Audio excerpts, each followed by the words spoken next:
Salam damai sejahtera buat kita semuanya. Persekusi dan pengerusakan rumah di Desa Tangkil, Cidahu, Sukabumi yang dijadikan retret untuk anak-anak sekolah sebagai pembinaan rohani agama Kristen ternyata direstui Kapolsek dan kepala desanya, di mana ada video yang mengidentifikasi hal tersebut. Setelah intimidasi dan pengerusakan rumah yang dijadikan retret tersebut, Kapolsek Cidahu didampingi kepala desanya menutup rumah tersebut yang diberi garis lain polisi, di mana kata Kapolseknya atas nama undang-undang akan menutup tempat ini, yang diiringi tepuk tangan gembira dari warga sekitar yang telah ikut dalam aksi melakukan kegiatan baik secara langsung maupun tidak langsung dalam aksi intimidasi dan pengerusakan rumah retret tersebut, di mana Kapolseknya berkata bahwa rumahnya tidak salah, tapi digunakan hal-hal agama yang di luar kita, katanya. Terus kepala desanya menyambung dengan perkataan himbauan untuk masyarakat bubar setelah melakukan intimidasi dan pengerusakan yang katanya ini menjadi tanggung jawab dan wewenang kami. Coba kita saksikan videonya dengan seksama. Lagi, baik kepolisian Cidahu akan menutup tempat ini.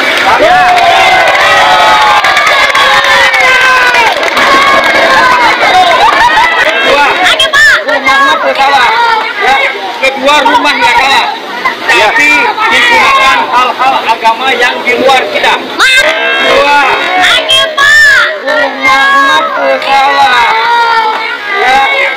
kedua rumahnya kalah, tapi digunakan hal-hal agama yang di luar kita.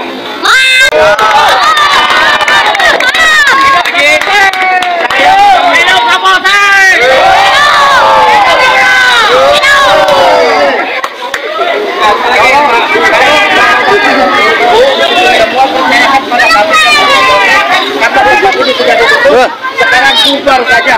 Ini menjadi tanggung jawab dan wewenang kami. Silakan. Kalau memang kami tidak menutup, silakan coba. Semua permenahan pada kami.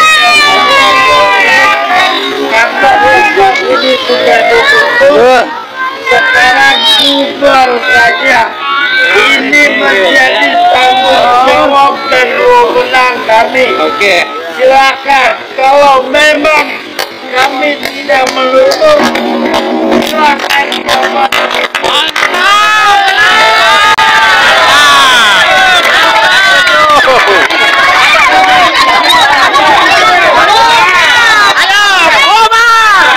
Silakan bubar.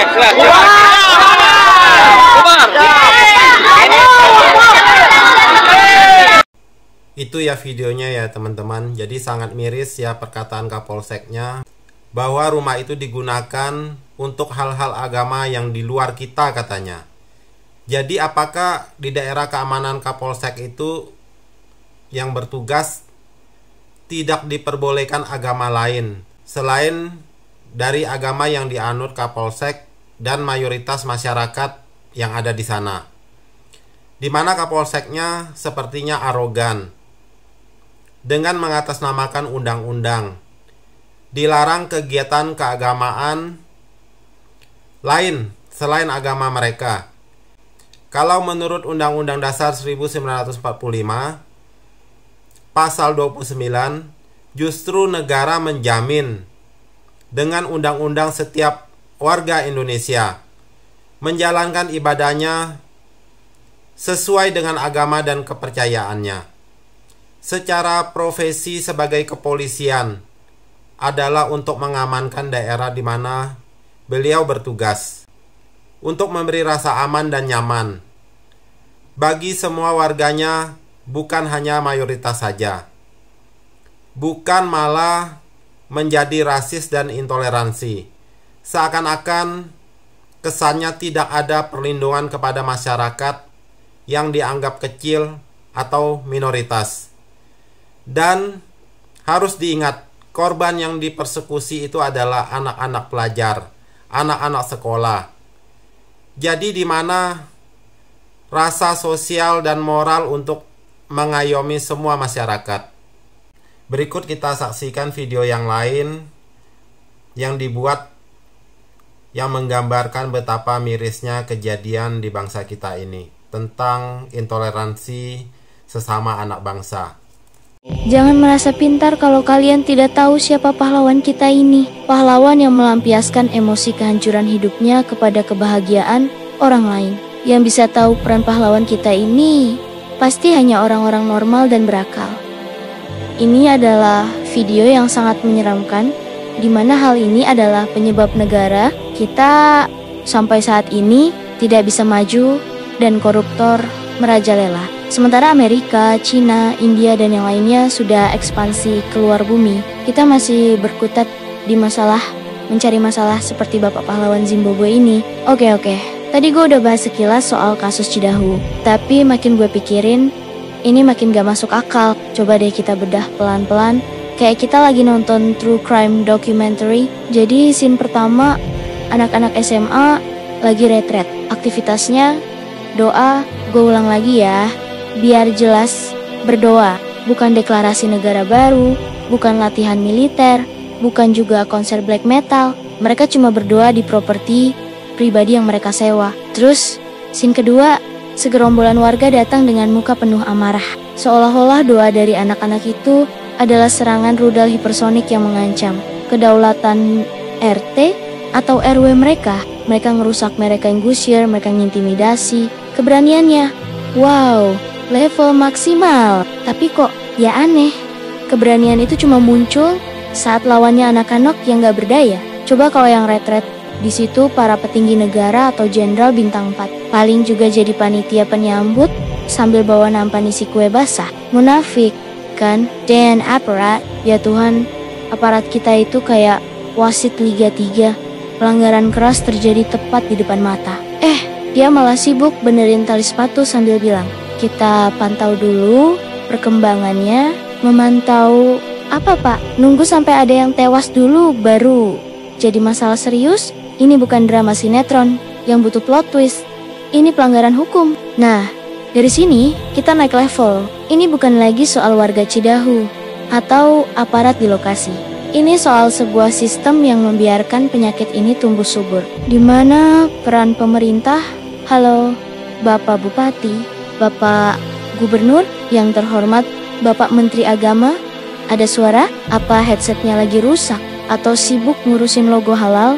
Sampai lupa ada umat beragama lain yang haknya diinjak-injak. Ini tuh udah jadi pola guys. Pola yang memuakkan. 1. Ada kasus intoleransi viral di media sosial. 2. Pejabat terkait akan mengeluarkan pernyataan standar. Kami sangat menyesalkan kejadian tersebut dan akan menindak tegas. Tapi paste dari kasus-kasus sebelumnya. 3. Mungkin dibentuk tim pencari fakta atau satgas. Apalah itu namanya, biar kelihatan kerja. 4. Beberapa minggu kemudian, kasusnya hilang, ketutup sama drama selebgram, cerai atau kasus korupsi baru. Rinse and repeat. Pemerintah kita itu nganggap intoleransi ini kayak panu, gatel, ganggu penampilan, tapi dianggap nggak mematikan. Jadi ya udah dibiarin aja. Padahal ini bukan panu, ini kanker yang menggerogoti pondasi negara kita, Bhinneka Tunggal Ika. Tapi mereka takut buat kemoterapi, takut kehilangan suara di pemilu dari kelompok-kelompok intoleran itu. Jadi mereka lebih milih main aman, pure buta, dan membiarkan negara ini pelan-pelan membusuk dari dalam. Dan di tengah semua kekacauan ini, kita, para netizen, sering teriak-teriak di kolom komentar. Kapan Indonesia maju? Kapan kita bisa anyingin Amerika, Cina, Rusia, atau India? Gimana kita mau maju? Coba kita lihat keluar sebentar. Amerika udah mikirin cara bikin koloni permanen di Mars. Cina udah bikin matahari buatan dan mendominasi ekonomi global. Rusia sibuk main catur geopolitik dunia. India bisa ngirim roket ke bulan dengan biaya lebih murah dari ongkos produksi film Hollywood. Lah, kita di sini di tahun 2025 masih sibuk debat soal boleh ngaknya orang beribadah di rumahnya sendiri, masih berantem soal izin mendirikan bangunan gereja yang prosesnya lebih rumit dari bikin reaktor nuklir, masih ngeluarin energi buat sesuatu yang harusnya udah selesai sejak 70 tahun yang lalu. Kita mau punya industri 4,0, tapi mental warganya masih 0,4. Kita mau punya cyber army yang kuat, tapi warganya lebih jago misu-misu soal agama daripada belajar coding. Kita mau jadi makan Asia, tapi kelakuannya masih kayak sekelompok ayam yang ribut di pekarangan sendiri. Ini bukan soal kita kalah teknologi, ini soal kita kalah melawan kebodohan dan kemunafikan diri kita sendiri. Dan pemerintah sebagai nahkoda kapal besar bernama Indonesia ini malah sibuk enggelap-enggelap dek kapal biar kelihatan kinclong. Sementara lambung kapalnya udah bolong di mana-mana. Udahlah, makin dipikirin makin bikin darah tinggi. Kayaknya bener harapan satu-satunya negara ini ada di tangan timnas badminton sama para komika stand up. Seenggaknya mereka beneran berjuang dan jujur dengan caranya masing-masing.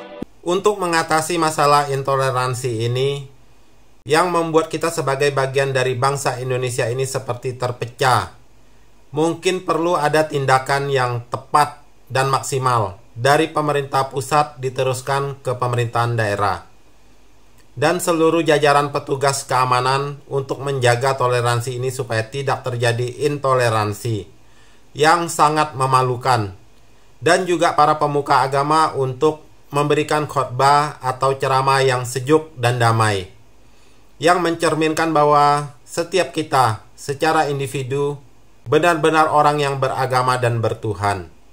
Kalau orang yang bertuhan, maka sifatnya akan seperti Tuhan, yang baik kepada sesama manusia, yang memberi hujan dan sinar matahari kepada semua manusia, tanpa memandang agama dan kepercayaan yang dianutnya. Terima kasih, semoga banyak orang yang tercerahkan. Manusia harus baik dan toleransi seperti Tuhan, yang baik dan toleransi kepada orang yang menyembahnya maupun yang tidak menyembahnya.